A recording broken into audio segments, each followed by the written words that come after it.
This rich chocolate mousse is the ultimate chocolate hit that's just like eating chocolate air.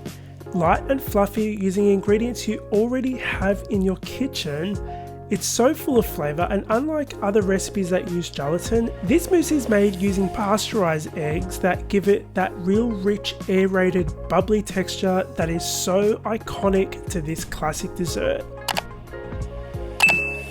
Begin by adding some heavy cream and vanilla extract to a large mixing bowl, and you're going to whip that until you reach stiff peaks.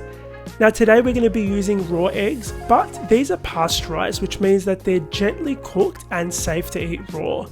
You want to split those eggs in two different bowls. In one bowl you'll leave the egg whites and you'll put the egg yolks into the whipped cream. Fold those egg yolks into the whipped cream and set that aside in the fridge. We're going to add some dark chocolate and butter into a heat-proof bowl and microwave that for 10 seconds at a time, stirring each time until it's smooth.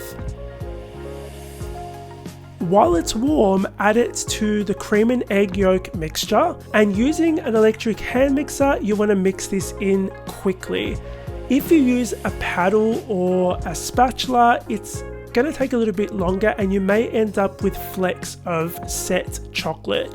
So use the electric hand mixer if you have it and you'll end up with a nice smooth mousse. Add some sugar to the egg whites and whip those until you reach nice stiff glossy peaks. Add that to the chocolate cream mixture and gently fold it through.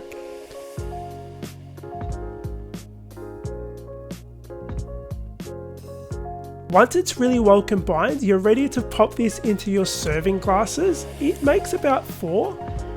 Let it set in the fridge for about 4 hours, or overnight is best. And then pop some creme fraiche on top, shave some chocolate on top, and guys, that is how easy it is to make real chocolate mousse using real chocolate and eggs, which is the traditional iconic way of making this dessert. If you enjoyed this recipe and you want to give it a go, the recipe is on my website, thescranline.com. Link for that is in the box below. If you enjoyed this video, hit the like button, make sure you subscribe, and I'll see you all on the next episode of the Scran Line. But actually, before we go, I want to show you what I made this week on my other channel, the Scran Line Everyday. This week on the Scran Line Everyday, I made some bruschetta. Now, bruschetta is a really classic Italian appetizer, and in my opinion, it's the best way to eat fresh tomatoes, especially as someone who doesn't actually like raw tomatoes, and I love them on this toasted bread for some reason. It's got some good olive oil in there, salt, lots and lots of basil. It's so easy to make. You just chop a couple things up, toast the bread, add it all together, and it's so friggin' delicious. It's the best way to prepare your tummy for a really delicious Italian meal. And if you want to grab the recipe, it's on my website, thescranline.com. If you want to watch the full video, link for that is in the box below. If you do watch it, make sure you subscribe to my new channel because I love seeing the community grow. I'll see you all on the next episode of the Scran Line.